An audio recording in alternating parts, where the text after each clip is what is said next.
जी hello अस्सलाम वालेकुम students. Confirm करें, आवाज क्लियर है सबको? यस मैम, क्लियर है। Yes ma'am. ओके। अच्छा, हम स्टार्ट कर रहे हैं। ये स्क्रीन शेयर है ना सबसे? जी मैम, शेयर है। यस मैम, शेयर है। ओके। जी अच्छा, मैम, इस शेयर तरह है। से है कि जब यानी हम प्रोडक्ट फाइंड आउट कर लेते हैं ना, एक विनिंग प्रोडक्ट जब हम फाइंड, यानी कि वर्चुअल असिस्टेंट का पहला टास्क है जी प्रोडक्ट फाइंड आउट करनी है। अच्छा, प्रोडक्ट हम फाइंड आउट कर लेते हैं, एक विनिंग प्रोडक्ट होती है जो 13 क्राइटेरिया पे मैच कर रही होती है। उसके बाद सेकंड स्टेप होता है, और यहाँ पे कंफ्यूज बहुत ज्यादा स्टूडेंट ना पेटेंट के बारे में कंफ्यूज भी बहुत ज्यादा होते हैं। एक तो फर्स्टली मैं आपको बताऊंगी पेटेंट क्या है, एंड सेकंड थिंग कि ये आप as a virtual assistant patent नहीं चेक करवाएंगे। ये क्लाइंट की रिस्पॉन्सिबिलिटी है। क्लाइंट अपने पैसे जो है इन्वेस्ट करके और ये पेटेंट चेक करवाता है। आपने क्या करना होता है, प्रोडक्ट फाइंड आउट करनी है, और विनिंग प्रोडक्ट है तो उसको आप इजीली सेल आउट कर सकते हैं। एक और टिप बताती जाऊं, देखें स्टार्टिंग पे बहुत अच्छी एक दो स्टूडेंट की प्रोडक्ट थी, लेकिन उनकी सेल आउट नहीं हुई। वो क्यों नहीं हुई, उसकी भी मैं रीजन बताती हूँ। अभी ये जो स्टूडेंट्स है ना, एक सेकेंड, ये जो बाकी स्टूडेंट्स है ना, उनको मैं क्यों बार बार कह रही हूँ भाई आप अपनी विजिबिलिटी ग्रुप्स में बढ़ाएं। वो इसलिए कि डेफिनेटली जब आप एक यानी कि विजिबल हो जाते हैं, इन्वेस्टर की नजरों में आप आ जाते हैं, तो जो ई कॉमर्स के डिफरेंट ग्रुप्स हैं वहां पे इन्वेस्टर भी मौजूद है। सो इन्वेस्टर की जब आप नजरों में आ जाते हैं ना, तो आपकी प्रोडक्ट पे ज्यादा से ज्यादा अच्छे कमेंट्स आना शुरू हो जाते हैं। या फिर आपकी प्रोडक्ट अच्छी नहीं भी है, फिर भी आप विजिबिलिटी दिखा रहे होते हैं ना, एक्टिव अपने आप को शो कर रहे होते हैं वहां पे, तो देन आपको क्लाइंट्स भी मिलते हैं। इवन दो के बहुत ज्यादा मैंने इस तरह के एक्सपीरियंस भी देखा है कि मेरे ही बैच फेलो थे, और उन्होंने प्रोडक्ट जो है वो हंट की, और यानी हाफ क्राइटेरिया मैच कर रहा था, हाफ नहीं कर रहा था, यानी विनिंग तो नहीं हुई वो, लेकिन फिर भी उन्होंने ग्रुप्स में लगाई। और उनको क्या हुआ कि उन्होंने अपना एक्सपीरियंस शेयर किया क्लास में, कि उन्होंने वो यानी प्रोडक्ट लगाई, और उसी बेस पे ना प्रोडक्ट तो नहीं सेल आउट हुई, क्योंकि वो डेफिनेटली विनिंग नहीं थी, लेकिन उनको क्लाइंट्स मिल गए। सो मैं बार बार आपको यही चीजें बता रही होती हूँ कि आपने क्या करना है, अपनी विजिबिलिटी बनाएं। अभी आपने 3 से 4 स्टूडेंट्स ऐसे हैं जिन्होंने मुझे अभी तक प्रोडक्ट दिखा ही नहीं है। तो ये चीज होती है कि आप अगर प्रैक्टिस ही नहीं करेंगे तो इस बैच ज्वाइनिंग का मकसद कोई भी नहीं है। सो मैं स्टार्टिंग पे आपको हाईली रेकमेंड करूंगी कि जो आपको असाइनमेंट असाइन की जाती हैं, आपने उनको जरूर फॉलो करना है, और मुझे चेक जरूर करवानी है, ठीक है? मेरी तरफ से थोड़ा बहुत ये है कि अभी आपने सेंड किया है मुझे, तो फौरन तो नहीं रिस्पॉन्ड आ सकता, लेकिन मैं चेक करके जरूर आपको जो भी आपकी पॉइंट्स होंगे या मिस्टेक कहाँ पे की है, क्या हिसाब किताब है, मैं आपको जरूर गाइड किया करूंगी। लेकिन आपने जो है वो यानी मेक श्योर करना है कि मुझे आपकी तरफ से असाइनमेंट जरूर आए। बाकी हम चलते हैं जी, प्रोडक्ट जब हम फाइंड आउट कर लेते हैं, उसके बाद आ जाता है जी हमने पेटेंट चेक करवाना होता है। अच्छा, पेटेंट क्या है पहले इस चीज को पढ़ लेते हैं, उसके बाद मैं इसके बारे में फर्दर आपको जो है एक से दो चीजें गाइड करूंगी। A patent is a type of IPR, intellectual property rights, means you can not manufacture and sell same technology product without permission license from patent holder। अच्छा जी, अब मिसाल के तौर पर जी, आयशा की एक प्रोडक्ट थी जो कि उन्होंने पेटेंट रजिस्टर करवाया हुआ है, यानी उन्होंने पीछे रजिस्टर अमेजोन पे करवाया हुआ है कि मेरी प्रोडक्ट को मेरी परमिशन या मेरे से लाइसेंस लिए बगैर कोई इसी प्रोडक्ट को सेल आउट नहीं कर सकता। ठीक है, ये होता है पेटेंट होल्ड, पेटेंट यानी पेटेंट का ये मकसद मीनिंग है। मिसाल के तौर पर कि आपने पीछे अमेजोन पर रजिस्टर करवा लिया कि ये मेरी प्रोडक्ट है, आईफोन कवर लगा लें आप, तो आईफोन कवर जो है वो आपकी प्रोडक्ट है, और यानी कि इस प्रोडक्ट के साथ फिर कोई भी अमेजोन पे लॉन्च नहीं करेगा, क्योंकि आपने पीछे से रजिस्टर करवा चुके हैं। Basically patent is prevention tool for your product, कि आपकी प्रोडक्ट जैसी प्रोडक्ट कोई नहीं सेल आउट कर सकता, ये आपकी प्रिवेंशन है, आपकी यहाँ पे प्रोटेक्शन है। You have official legal right to sell an invention for a particular number of year. Even patent as a valid for 20 year। अच्छा, इसका ये हिसाब होता है कि पेटेंट जो है ना वो 20 साल तक जो है ना वो वैलिड रहता है, यानी कि आप 20 साल तक इसको रजिस्टर करवा सकते हैं। इसके बाद जो है वो रजिस्टर नहीं, यानी कि वो फिर एक्सपायर हो जाता है और दोबारा से आपको रजिस्टर करवाना पड़ता है। अच्छा, पेटेंट की ना टाइप्स पढ़ लेते हैं। पेटेंट की टाइप्स जो है ना वो दो हैं, एक है यूटिलिटी पेटेंट और एक है second one design patent, that is design patent. अच्छा, अब इनकी ना वैलिडिटी इसकी 20 ईयर, ठीक है, 20 साल तक इसको आप यानी कि यूज कर सकते हैं, और इसको 15 ईयर तक। पेटेंट, यूटिलिटी पेटेंट अब मैं आपको बताऊंगी ये बेसिकली क्या है। यूटिलिटी मीन यूटिलाइजेशन से रिगार्डिंग, अगर आपने पेटेंट पीछे रजिस्टर करवाया है ना कि मेरी प्रोडक्ट ये है, ठीक है, और इसका यूज ये है। मिसाल के तौर पर जी ग्लास की एग्जांपल ले लें, ग्लास जो है वो ड्रिंकिंग पर्पस के लिए यूज होता है, ठीक है, और ग्लास अगर आप लॉन्च Amazon पे लॉन्च कर रहे हैं, उसको सेल आउट करना चाह रहे हैं, तो आप पीछे रजिस्टर करवाएंगे बट मेरी प्रोडक्ट की का यूटिलाइजेशन जो है ना वो लिक्विड बेस्ड है, यानी कि इसको ड्रिंकिंग पर्पस के लिए यूज किया जाता है। सो दैट्स वाई फिर उस प्रोडक्ट के साथ कोई भी यानी कि लॉन्च नहीं कर सकेगा।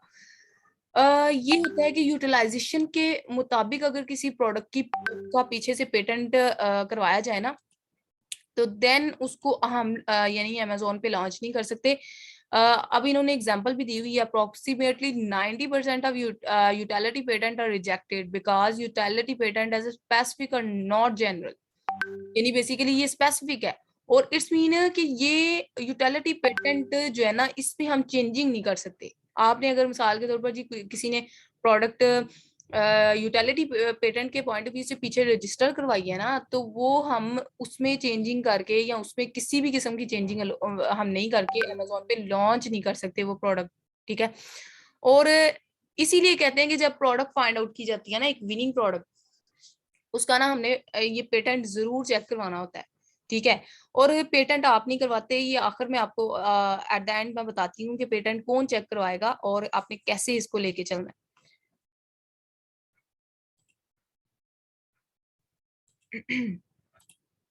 अच्छा, ये देखें, this steriliser functionality and operating process to kill and milk bottle germs can be protected by filing the utility patent. वो कह रहे हैं ये जो है ना ये bottle milk germs, milk bottle germs को किल करने के लिए ये जो है ना स्टेरिलाइजर यूज किया जाता है। और बेसिकली ये स्टेरिलाइजर का यूज ही उन्होंने बता दिया कि इन फीडर्स को यानी इनमें से जर्म्स को किल करने के लिए इसको यूज किया जाता है।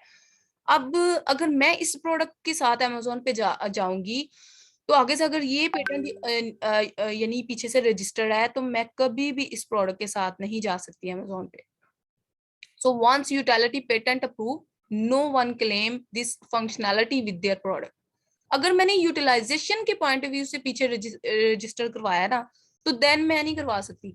अगर मैंने डिजाइन यानी कि कोई सेल आउट नहीं कर सकता, और अगर मैंने डिजाइन के पॉइंट ऑफ व्यू से करवाया होता ना ये जो डिजाइन सेकंड पेटेंट है, तो फिर मैं इस प्रोडक्ट के साथ इजीली जा सकती थी। किस तरह? मैं इस प्रोडक्ट में यानी कि वो यानी कि कोई थोड़ा सा डिजाइन चेंज करके ना, तो मैं इसको इजीली Amazon पे लॉन्च कर सकती थी, ठीक है। डिजाइन में मार्जिन होता है कि हम कर सकते हैं, लेकिन यूटिलिटी यूटिलाइजेशन से रिगार्डिंग अगर किसी ने पीछे पेटेंट रजिस्टर करवाया होगा तो उसको हम लॉन्च नहीं कर सकते, ठीक है। अब डिजाइन पेटेंट देखिएगा, स्ट्रिक्टली डिजाइन पेटेंट। अच्छा, ये कंफर्म करें, आवाज क्लियर है सबको? Yes ma'am. Yes ma'am. Okay जी, कुछ स्टूडेंट्स अभी आ रहे हैं।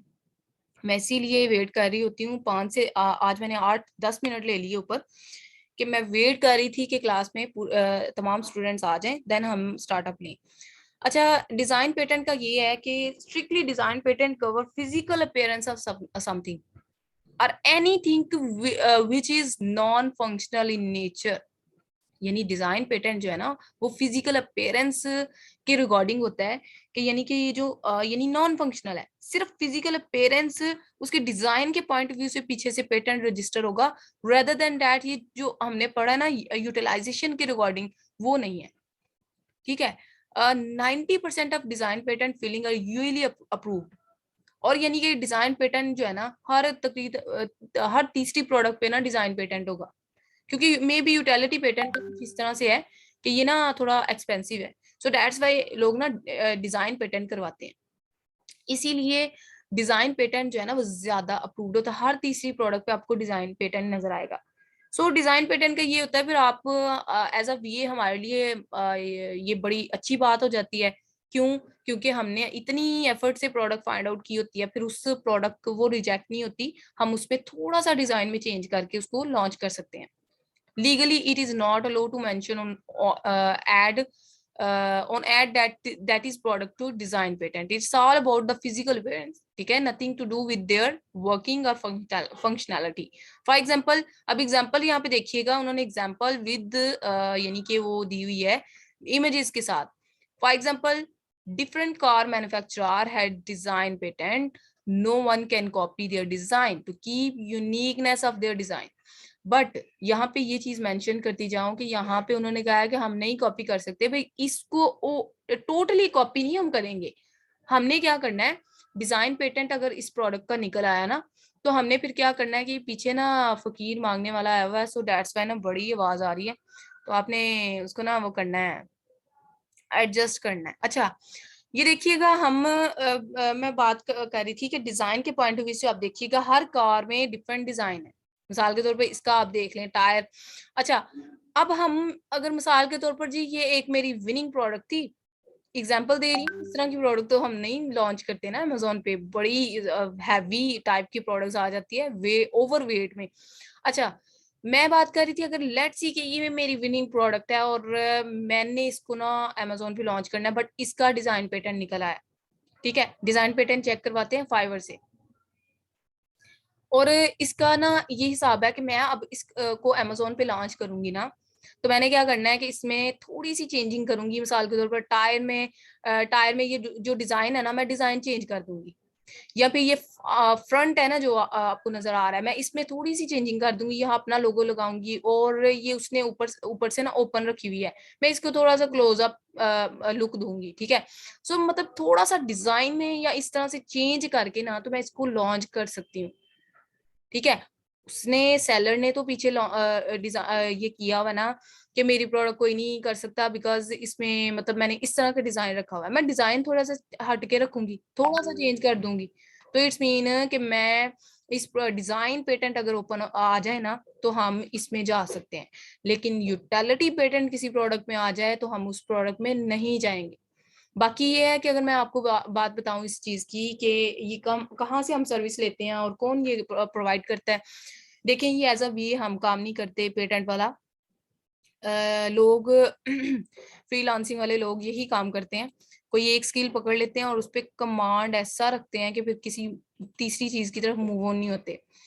और मैं भी आपको वैसे ये टिप दूंगी कि इतने प्रोजेक्ट हैं इसी वीए के यानी कि वर्चुअल असिस्टेंट में, और हर एक पे हर कोई एक्सपर्ट नहीं हो सकता। ये मैं एज अ ट्रेनर बात कर रही हूँ कि आप कहें ना मैं गुड प्रोडक्ट हंटर भी बन जाऊं, सोर्सिंग भी मेरी पीक पे हो, लिस्टिंग भी, और यानी कि पीपीसी भी मेरी हाईएस्ट हो, स्किल यानी स्किल के हिसाब से मैं टॉप पे हूँ इन तमाम जो भी वीए के यानी वर्किंग के रिकॉर्डिंग। लेकिन मैं आपको एक बात बताती चलूं कि ऐसा बिल्कुल नहीं होता। मैं आपको हाईली रिकमेंड करूंगी, एक चीज स्पेसिफिक करें, उस पे डट जाएं, और उसको इस लेवल का ले जाएं कि आप उसके एक्सपर्ट कहलाएं। ठीक है, नो डाउट के बाकी सारी चीजें आपने करनी है, लेकिन एक चीज की आपने एक्सपर्टीज बीच में जरूर लेनी है, उसकी बनाएं फाइवर पे गिग्स, और उसके बारे में यानी कि नई से नई लेटेस्ट अपडेट्स निकालें, और उनको फेसबुक पे अपनी विजिबिलिटी उस पॉइंट ऑफ व्यू से बनाएं, तो देन डेफिनेटली क्लाइंट्स भी मिल जाते हैं और आपकी वो स्किल भी पीक पे हो जाती है। मिसाल के तौर पर जी आप में से कोई गुड प्रोडक्ट हंटर है, और गुड प्रोडक्ट हंटर है, तो इट्स मीन कि वो हंटर कहलाएगा। किसी को भी प्रोडक्ट चाहिए होगी ना, तो वो उसके पास पहले पूछेगा। मैं एक टाइम पे प्रोडक्ट बड़ी ही हंट करके मैंने सेल आउट की हुई है, तो उस टाइम पे जब मैं सेल आउट करती थी, तो मुझे बहुत ज्यादा स्टूडेंट जो है ना, मतलब मुझे खुद अप्रोच करते थे कि हम पीएल के बूट सॉरी फॉर दैट यानी हम पीएल या बूट कैंप के स्टूडेंट्स हैं और हमें प्रोडक्ट चाहिए, तो आपसे मतलब हमने इसलिए राब्ता किया है। सो ये मैं बताने का मकसद ये है कि जब आप यानी कि हो जाते हैं ना, विजिबल हो जाते हैं, तो फिर खुद लोग अप्रोच करते हैं, ना कि आप उनको करते हैं। स्टार्टिंग पे आपको खपना पड़ता है, लेकिन फिर एक टाइम ऐसा आता है कि वो आपको खुद अप्रोच करते हैं, क्लाइंट्स वगैरह।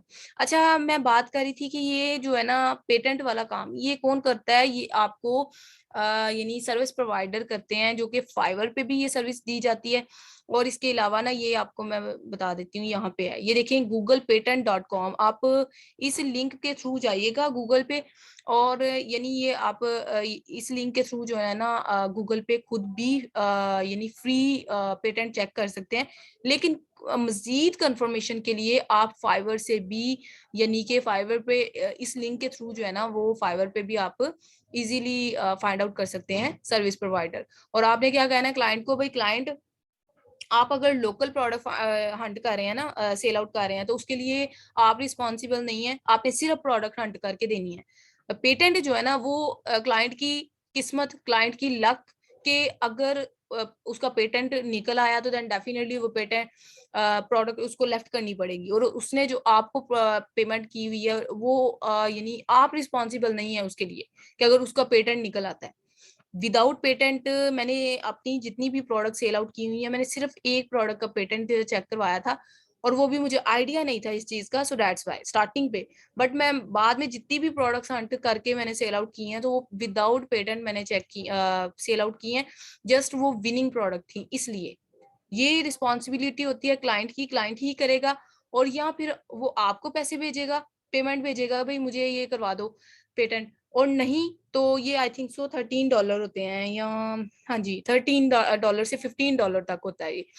तो यहाँ ये क्लाइंट आपको पेमेंट करेगा या फिर वो खुद ही करेगा, ठीक है?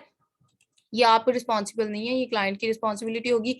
बाकी मैं आपको बताने जा रही थी कि ये मैंने आपको पेटेंट की टाइप्स बता दी हैं, ठीक है? और नेक्स्ट रिकॉर्डिंग में मैं ट्रेडमार्क का थोड़ा सा आपको ओवरव्यू दूंगी, और ये रिकॉर्डिंग एंड पे जा रही है। आपने क्या करना है कि नेक्स्ट रिकॉर्ड लिंक से आपने ज्वाइनिंग ले लेनी है, और इंशाल्लाह आज का टॉपिक हमारा सोर्सिंग है। प्रॉपर वे से सोर्सिंग की तरफ मूव ऑन होते हैं।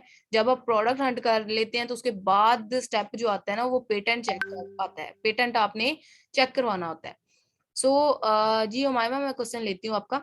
तो आपने क्या करना है कि पेटेंट चेक करवाना है, ठीक है? उसके बाद फिर आपने क्या करना है कि सोर्सिंग की तरफ मूव ऑन होना है। जी हुमायमा, आप क्वेश्चन करें। अस्सलाम वालेकुम। मैम जी मुझे पेटेंट से रिलेटेड तो क्वेश्चन नहीं था। मेरा क्वेश्चन ये था कि जब हम प्रोडक्ट हंटिंग में जेएस को और हीलियम को रन करते हैं, तो अगर हम यूएसए मार्केट के लिए हम हंटिंग कर रहे हैं, तो उसमें जो वेट आता है, तो उसका यूनिट क्या होता है? मतलब केजी होता है या पाउंड्स होता है वो? उसका केजी होता है। यूएसए के लिए। और अगर यूके के लिए हंटिंग कर रहे हैं, तो उसका जो यूनिट आ रहा होगा, वेट जो होगा? नहीं नहीं, हमने एस्टिमेशन के पॉइंट ऑफ व्यू से, हमने केजी के पॉइंट ऑफ व्यू से देखना है, क्योंकि वहां पे केजी के हिसाब से होता है। और हमारा ये होता है ठीक कि है। उधर जो है ना, क्या नाम है, यूएसए के लिए 2.5 kg, और यूके के लिए 1.5।